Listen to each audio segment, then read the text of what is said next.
নমস্কাৰ সকলোকে আমাৰ চেনেলটোলৈ স্বাগতম জনাইছোঁ। আজিৰ ভিডিঅ'ত আলোচনা কৰিম ক্লাছ 6 মেথছৰ 6.2 কুৱেশ্যন নম্বৰ 1 পৰা 3 লৈ।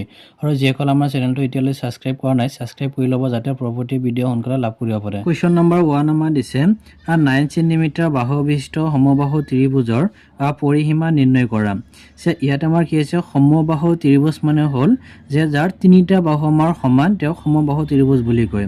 এতিয়া আমাৰ 9 সেন্টিমিটাৰ বাহু বিশিষ্ট মানে হ'ল যে তাৰ যিবোৰ বাহু আছে এই বাহুবোৰ আমাৰ 9 কে আছে। ধৰা এইটো আমাৰ ত্ৰিভুজৰ যে ধৰা এইটো আমাৰ 9 সেন্টিমিটাৰ, এইখন আমাৰ 9 সেন্টিমিটাৰ আৰু এইখন আমাৰ 9 সেন্টিমিটাৰ, মানে তিনিটা বাহু আমাৰ সমান সমান আছে। এতিয়া আমাৰ কৈছে যে এই সমবাহু ত্ৰিভুজৰ পৰিসীমা কিমান হ'ব। ঠিক আছে, আমি পৰিসীমা মানে জানো যে যিকোনো বস্তু আমি চাৰিওফালৰ যোগ যেতিয়া আমি যোগ কৰি দিওঁ তেতিয়া আমি পৰিসীমা পাওঁ। এতিয়া চোৱা আমি এইটো কি কৰি আমি পৰিসীমা যদি আমি নিৰ্ণয় কৰোঁ মানে প্ৰথমে লিখি ল'ম যে ইয়াত আমাৰ যে সমবাহু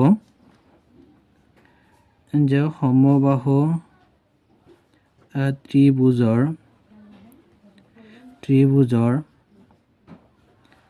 বাহু ক্ৰমে ধৰা এইটো আমি এ ধৰিলোঁ, এইটো আমি বি বাহু ধৰিলোঁ, এইটো আমি চি বাহু ধৰিলোঁ। তেন্তে এ বাহু কিমান আছিল আমাৰ 9 সেন্টিমিটাৰ, বি বাহু কিমান হ'ব 9 সেন্টিমিটাৰ, কাৰণ সমবাহু ত্ৰিভুজৰ তিনিটা বাহু সমান। আৰু আমাৰ চি বাহুটো কিমান হ'ব 9 সেন্টিমিটাৰ। এতিয়া কাৰণে যিহেতু পৰিসীমা ওলাব লাগে আমি লিখিম এতেকে যে সমবাহু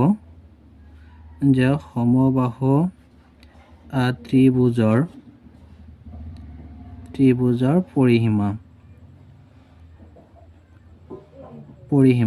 আমি কি কৰিম, তিনিটা বাহু আমি যোগ কৰি দিম, এনে A plus B plus C.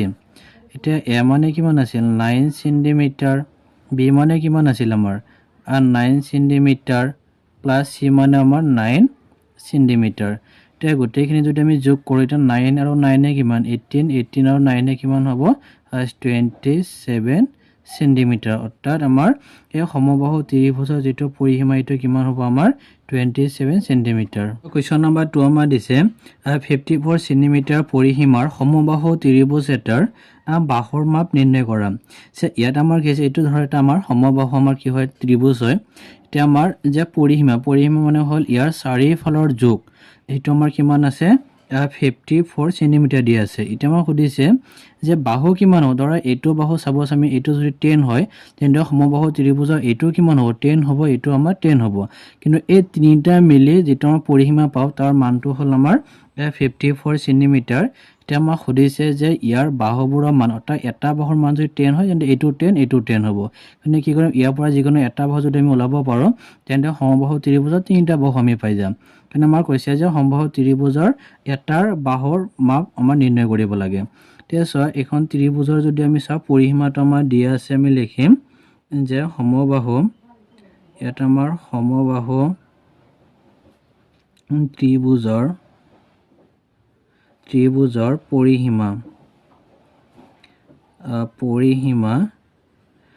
পৰিসীমা কিমান দিছিল আমাৰ 54 সেন্টিমিটাৰ। ওলাব লাগে আমাৰ সমবাহু ত্ৰিভুজৰ এটাৰ বাহুৰ মাপ। এতেকে আমি লিখিম এতেকে যে সমবাহু ত্ৰিভুজৰ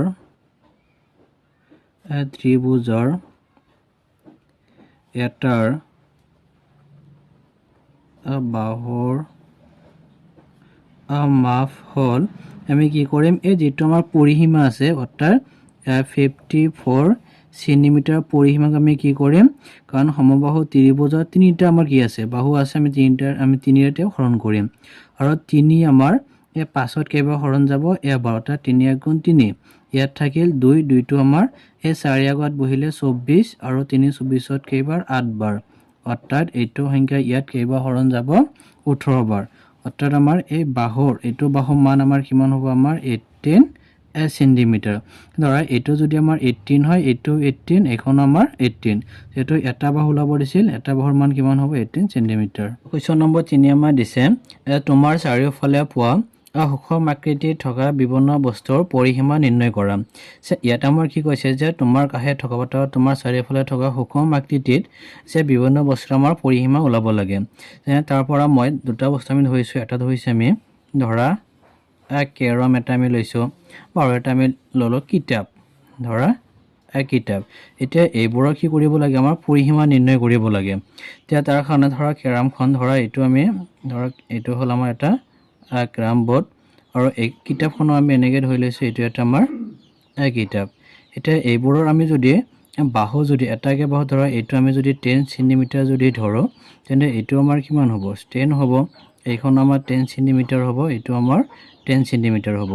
আৰু কেৰমখনৰ যদি চোৱা, এইটো যদি আমি 5 চেণ্টিমিটাৰ যদি লওঁ, এইটো আমাৰ 5 চেণ্টিমিটাৰ, এইটো আমাৰ কি হ'ব 5 হ'ব, আৰু এইখন আমাৰ 5 হ'ব। কাৰণ আমাৰ যে কি হয়, সেইবোৰ বৰ্গ আকৃতি হয়, আৰু ইয়াৰ আমাৰ চাৰিওফালৰ কি আছে, বাহুবোৰ সমান আছে। এতিয়া এটা বাহুৰ যদি আমি মান যদি পাওঁ, তেন্তে আমি কি ওলাব পাৰিম, আমি সেই কেৰমখনৰ পৰিসীমা ওলাব পাৰিম। চেম একে নিয়মত কিতাপখনৰ যদি আমি এটা বাহু যদি আমি পাই যাওঁ, তেন্তে ইয়াৰ আমি পৰিসীমাটো নিৰ্ণয় কৰিব পাৰিম। তেতিয়া ধৰা প্ৰথমতে ধৰা হ'ল যে কেৰম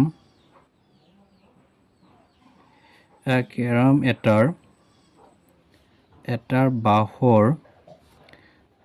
বাহুৰ দৈৰ্ঘ্যটো আমি ধৰিলোঁ, বাহুটো কিমান ধৰিছোঁ, বাহুৰ দৈৰ্ঘ্যটো 5 চেণ্টিমিটাৰ ধৰা হৈছে। এতেকে আমাৰ কেৰমৰ পৰিসীমা, কিমান হ'ব, তেওঁ বৰ্গ আকৃতি সেইকাৰণে হ'ব 4a। এতিয়া 4 ইনটু a মানে কিমান, আমি বাহুটো কিমান ধৰিছোঁ, আমি 5 চেণ্টিমিটাৰ লিখিম, 5 চেণ্টিমিটাৰ।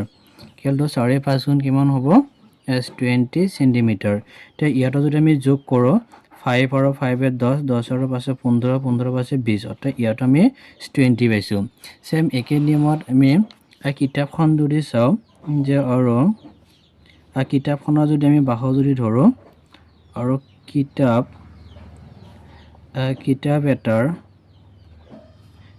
এটাৰ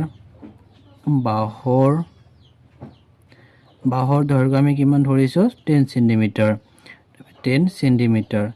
এতেকে কিতাপৰ পৰিসীমা, কি হ'ব, সি আমাৰ বৰ্গৰ নিচিনা, সেইকাৰণে 4a। এতেকে 4 ইনটু a মানে কিমান ধৰিছিলোঁ আমি, অৰ্থাৎ বাহুটো আমি ধৰিছিলোঁ 10 চেণ্টিমিটাৰ, তো হ'ব 10 চেণ্টিমিটাৰ। 4.10 গুণ কিমান হ'ব, 40 চেণ্টিমিটাৰ। এইটো আমাৰ এনচাৰ।